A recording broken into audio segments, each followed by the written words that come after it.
Hey guys, today I'm going to show you the easiest way to translate something on Android 14 with One UI 6.1. I'm going to go ahead and open my Duolingo app, which is my app I use to learn languages. I'm currently learning French, so I'm going to go ahead and translate what it says in French to English. All you have to do is press and hold the home button. Now click the little translate icon in the bottom right-hand corner. When you click on it, it will change color. And as you can see, as soon as I do that, it translates it from French to English. To change the language that it translates to, all you have to do is click where it says English, or whatever language yours is set to. So click on it, and then select the language you want to translate it to. There's a whole bunch of different ones you can choose from.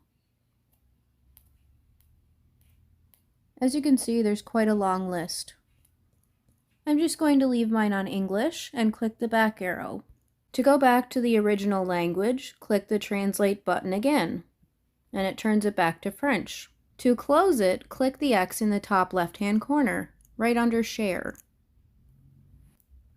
That is the easiest way to translate something on Android 14 with One UI 6.1. Be sure to like, share, comment, subscribe, and hit the notification bell so that you don't miss any future videos. And I will see you in my next video.